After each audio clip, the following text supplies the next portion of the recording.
Hi, welcome back to a brand new video of the Target Individual Program, Target Individual Experience. Look at the NY Predators Department driving by. So anyhow,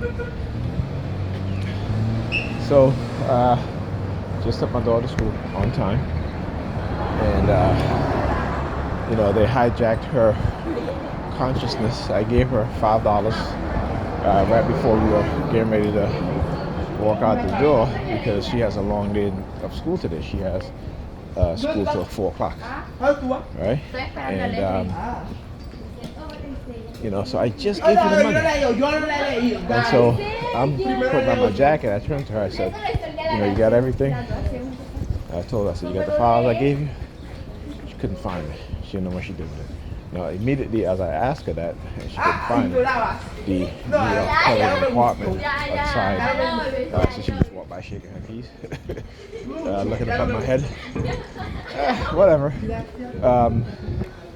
The New York Predators Department drove by, right, with their sirens, again, letting me know that, yeah, they have that ability, the technology, the capability, using silent sound to basically co-opt your conscious mind without you even knowing. That's what it did to her. But she could not find that money, and I just gave that money to her.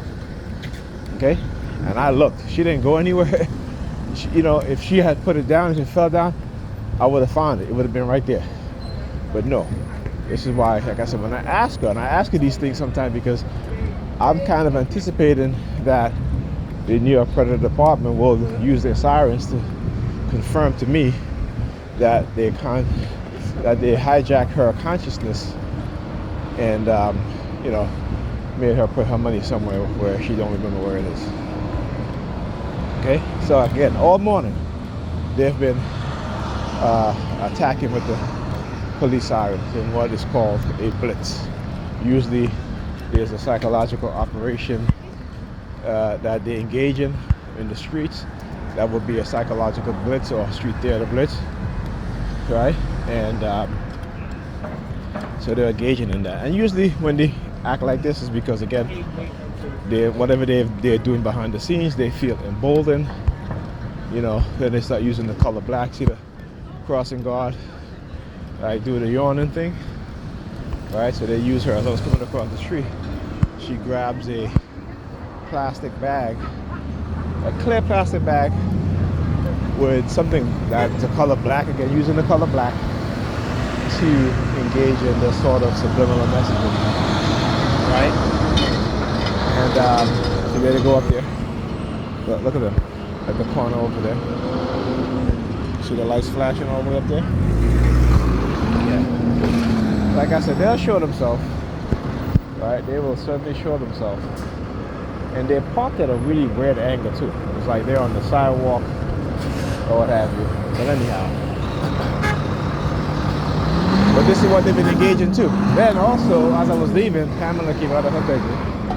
Right, I have my other jacket I'm wearing because the weather's a little colder. So you guys know for the past couple of days I've been wearing my yellow windbreaker jacket. So she came out as we were in the foyer, and she's like staring at my jacket, and I was going to ask her, and I was going to confront her on it, but I was like, you know what, I'm not even going to bother.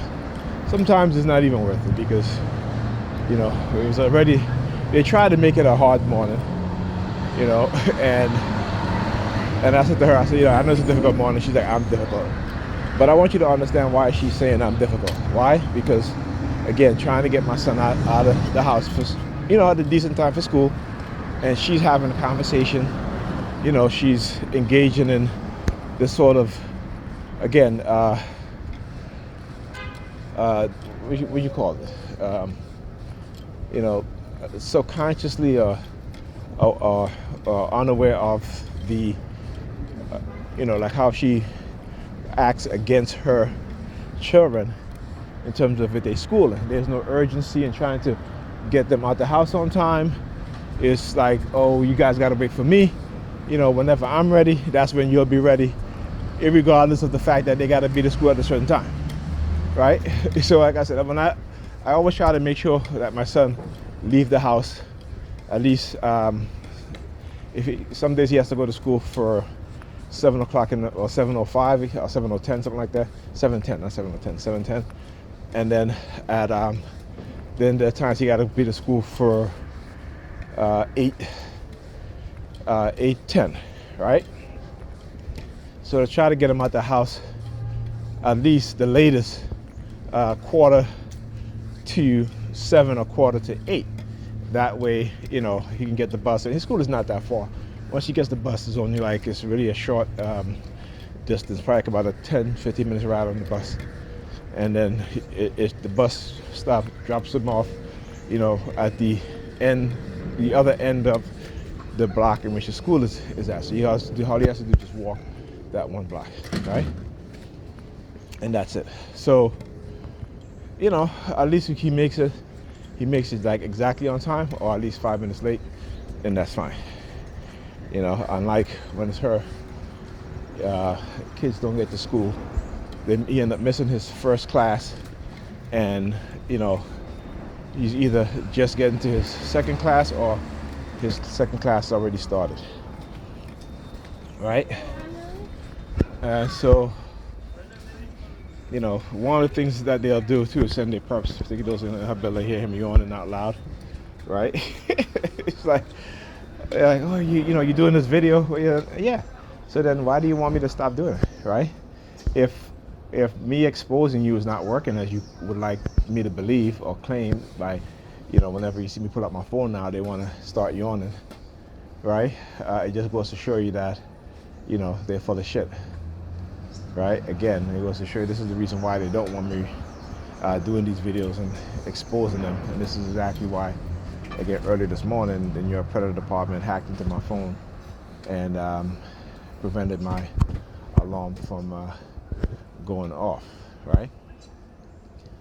You know what I'm saying? So yeah, I got to call them out on this because this is what they do. So, and again, I look at this on a broader aspect.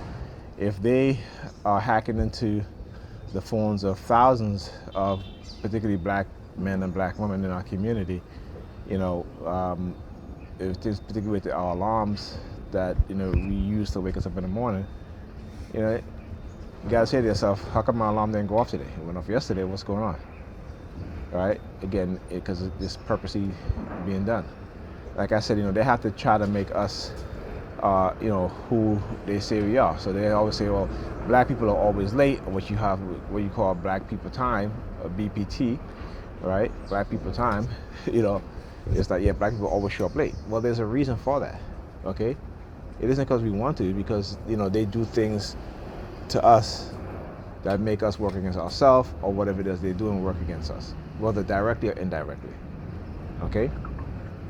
I always, since I became a TI over 2 decades ago, I started to realize what was going on, right? It is a programming, it's a conditioning. It's not anything that, we inherently have because of nature or something that's in our DNA or what have you. No, it is perpetrated on us through our environments, right? Through these things, technology and so forth.